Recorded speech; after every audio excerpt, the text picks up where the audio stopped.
2 লক্ষাধিক মুগা উৎপাদনে স্বাৱলম্বী ঢকুৱাখানাৰ 4 মুগা পালক। সোণালী সূতাৰ দেশ ঢকুৱাখানাত এইবাৰ বৃদ্ধি পাইছে জাৰুৱাৰ মুগাৰ উৎপাদন।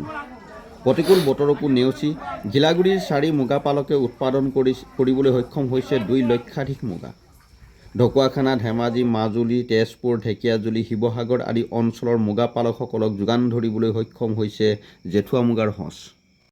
দুলাল গগৈ, মোৰ ঢকুৱাখানা ঘিলাগুৰি গাঁৱত ঘৰ আৰু আমি 4জন মানে মোৰ লগত সতীৰ্থ লৈ পিনি মই মুগা পুহিছিলোঁ। আমি 5 কঠীয়া লৈছিলোঁ, তাৰে আমাৰ 1800 কঠীয়া আছিলে। আমাৰ মুগা পকিলে 2,15,000, তাৰে আজি 70,000 আমি জালি ভাঙি মানে কঠীয়াৰ কাৰণে ৰাইজক দিছোঁ।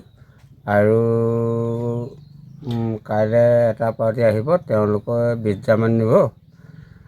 মুঠতে আপোনালোকৰ 90,000 1 লাখ মুগা কঠীয়া যাব। 1 লাখ মুগা আমাৰ কঠীয়া বিক্ৰী হ'ব।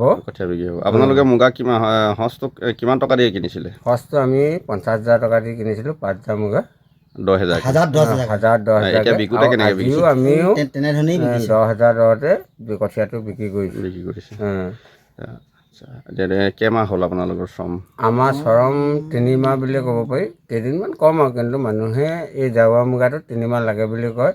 কিন্তু আমাৰ পখিলা ফুটা দীঘলীয়া হোৱাৰ কাৰণে পকাও দীঘলীয়াকৈ চাবলগীয়া হ'ল। সেইটো কাৰণে আমাৰ সম্পূৰ্ণ 3 মাহ বুলি ক'লেও বেয়া নহয়, মানে কোৱাটো ভুল নহয়। মুগাৰ লগত মই এনেই মুগাৰ লগত প্ৰায় জড়িতই আছোঁ। আগতে আমাৰ দেউতাহঁতে ককাহঁতেও মুগা পুহিছিলে, তথাপি বিক্ৰী কৰিছোঁ মই। আৰু ইভাগে অন্যান্য মোৰ নিজেও আছে বাৰী, অলপ কম কাৰণে মই এনেকৈ ডাঙৰ বাৰী লৈ পুহোঁ। মুগাৰ সমস্যা হৈছে পাতৰ দুখত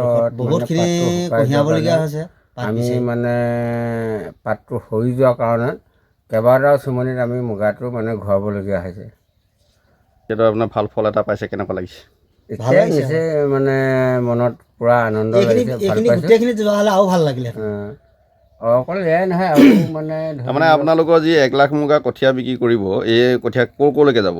এইখিনি মানে আমাৰ এতিয়া ধেমাজি ডিষ্ট্ৰিক্টৰ পশ্চিম ধেমাজি মানুহে হাইচ নিছে, তাৰপিছতে আমাৰ লখিমপুৰ ঢকুৱাখানাই নিছে, তাৰপিছতে তেজপুৰ ঢেকিয়াজুলিৰ পৰাও আহিছে এজন, আহিছে, তেওঁ 4,000 মুগা লৈ গৈছে। তাৰপিছতে আমাৰ কালিলৈ যিখিনি মুগা নিব সেইখিনি মুগা শিৱসাগৰলৈ যাব। শিৱসাগৰলৈ যাব।